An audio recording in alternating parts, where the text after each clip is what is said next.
Original crafts. It's me Chitrapriya. இந்த வீடியோவில் நம்ம ஒரு அழகான பட்டர்ஃப்ளை வச்சு ஒரு டெய்லி வேர் பெண்டன்ட் எப்படி பண்ணலாம் அப்படிங்கிறது தான் நம்ம பார்க்க போகிறோம். அதுக்கு முன்னாடி நல்லா மண்ணை தேய்ச்சிக்கோங்க. நல்லா ஏர் பபிள்ஸ் எல்லாம் எதுவும் இல்லாமல் உடச்சி விட்டுட்டு நல்லா தேய்ச்சி எடுத்துக்கோங்க.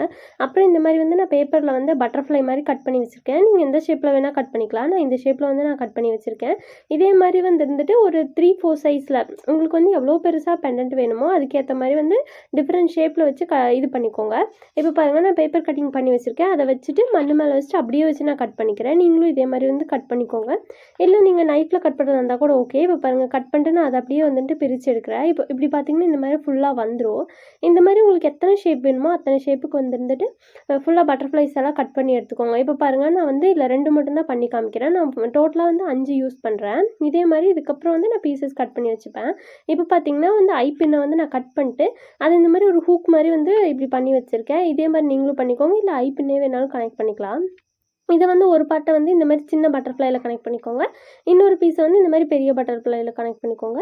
இது எப்படின்னா ஒரு மாதிரி ஒரு கிராஸான ஒரு பட்டாம்பூச்சி வேறு வேறு டேரக்ஷனில் தானே பறக்கும். அந்த மாதிரி மெத்தடில் நான் பண்ணுறேன். உங்களுக்கு வேணும்னா நீங்கள் ஈவனாக கரெக்டாக ஒரே மாதிரி அரேஞ்ச் பண்ணிக்கலாம். நான் அன்ஈவனாக தான் அரேஞ்ச் பண்ணுறேன். ஒரு சைடு பெருசாக இருக்கும், இன்னொரு சைடு சின்னதாக இருக்கும். அந்த மாதிரி தான் இந்த டிசைன் இந்த டிசைனே அப்படி தான்.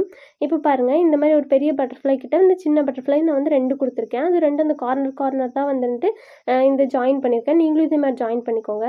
ஒரு பக்கம் 2ம் இன்னொரு பக்கம் 1 தான் கனெக்ட் பண்ணியிருக்கேன். அதோட எண்ணில் பார்த்தீங்கன்னா இந்த மாதிரி ஐபின் சின்னதாக கட் பண்ணிக்கோங்க. இல்லை அதே அளவு ஐபின் வேணாலும் உள்ளே இன்செர்ட் பண்ணிக்கோங்க.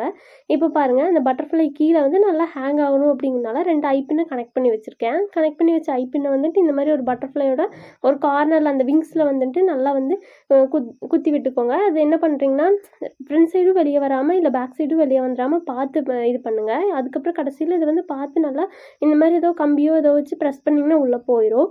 உங்களுக்கு வேணால் நீங்கள் சென்டரில் வேணாலும் இதை வச்சு ப்ரெஸ் பண்ணிக்கலாம். நான் ஒரு கார்னராக வச்சு ப்ரெஸ் பண்ணுறேன். ஏன்னா இந்த டிசைன் பார்க்க இப்படி இருந்தால் தான் கொஞ்சம் நல்லாயிருக்கும் அப்படின்னு தோணுச்சு. அதனால நான் இந்த மாதிரி பண்ணியிருக்கேன். இப்போ பார்த்தீங்கன்னா நம்ம இது ஃபுல்லாக செஞ்சு முடிச்சிட்டோம். இப்போ பார்த்தீங்கன்னா நான் இது டிசைன்ஸ் ஃபுல்லாக முடிச்சிட்டேன். இது நம்ம பேக் பண்ணதுக்கப்புறம் எப்படி பெயிண்ட் பண்ணலாம் அப்படிங்கிறத பார்க்கலாம்.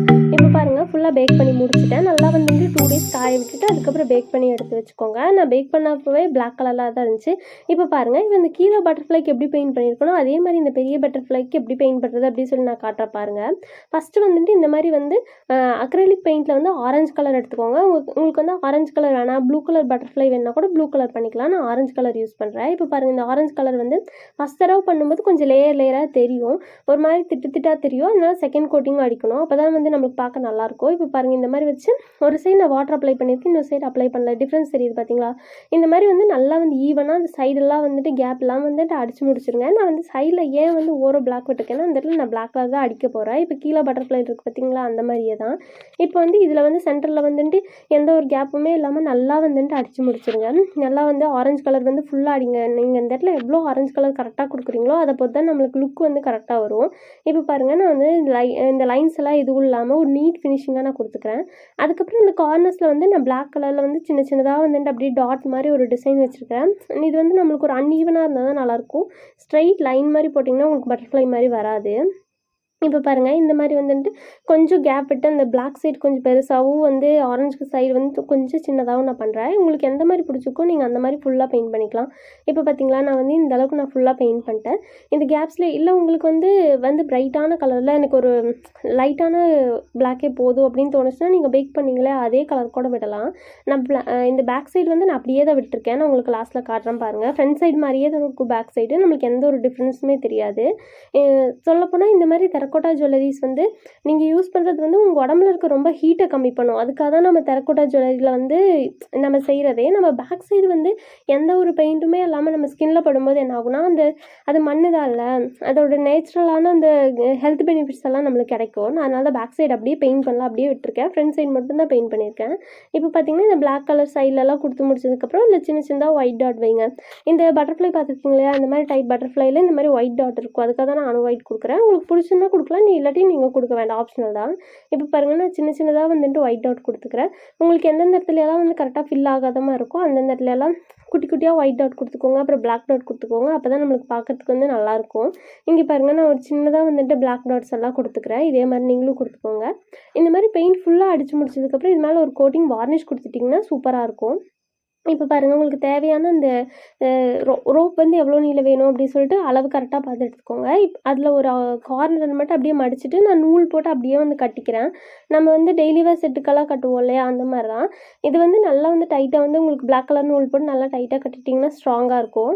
இப்போ பாருங்கள், இந்த மாதிரி வந்து இந்த லைன் வந்து கரெக்டாக வர மாதிரி பார்த்து கட்டிக்கோங்க. அதுக்கு 2 சைடும் கட்டினதுக்கப்புறம் இல்லை ஒரு ரிங்கு நான் கனெக்ட் பண்ணிக்கிறேன். டேரெக்டாக வந்து ஐபின்குள்ளேயே விட முடியாது இல்லையா, அதுக்காக தான் நான் வந்து இந்த மாதிரி ரிங்கு கனெக்ட் பண்ணுறேன். இல்லை நீங்கள் ஐபினுக்கு பதிலாக வேறு இந்த மாதிரி ரிங்கே கனெக்ட் பண்ணியிருந்தீங்கன்னா அப்படியே வேணாலும் வச்சு கட்டிக்கலாம். இது வந்து ரிமூவபிள் தான். உங்களுக்கு ஒரு வேளை சைஸ் வந்து தலைக்குள்ளே போக மாட்டேங்குது அப்படிங்கும்போது கூட நம்ம இந்த ரிங்கை கழட்டிட்டு கூட மாட்டிக்கலாம், இந்த மாதிரி இருந்துச்சுன்னா. இப்போ பாருங்கள், நான் வந்து ஃபுல்லாக கம்ப்ளீட் பண்ணிட்டேன். இந்த மாதிரி வீடியோஸ் உங்களுக்கு ரொம்ப பிடிச்சிருக்கு அப்படிங்கும்போது மறக்காமல் நம்ம சேனலை சப்ஸ்கிரைப் பண்ணிக்கோங்க. இவ்வளோ நேரம் உங்கள் டைம் ஸ்பெண்ட் பண்ணி என் வீடியோ பார்த்ததுக்கு ரொம்ப தேங்க்ஸ். என் ஜுவல்லரி ஏதாவது உங்களுக்கு வாங்கணும் அப்படின்னு தோணுச்சுன்னா நான் இன்ஸ்டாகிராம் ஐடி டிஸ்கிரிப்ஷனில் தரேன். மறக்காமல் வந்துட்டு அந்த ஐடியில் காண்டாக்ட் பண்ணுங்கள். இந்த ஜுவல்லரி உங்களுக்கு பிடிச்சிருந்தா மறக்காமல் நம்ம சேனலுக்கு ஒரு லைக் பண்ணிடுங்க. மறக்காமல் சப்ஸ்கிரைப் பண்ணிடுங்க. அப்படியே அந்த பெல் பட்டனையும் கிளிக் பண்ணிடுங்க. அப்போ தான் நான் போடுற ஒவ்வொரு வீடியோஸும் உங்களுக்கு வந்து நோட்டிஃபிகேஷன் வரும். இவ்வளோ நேரம் உங்கள் டைம் செலவு பண்ணி என் வீடியோவை பார்த்ததுக்கு ரொம்பவே தேங்க்ஸ் ஃபார் வாட்சிங்.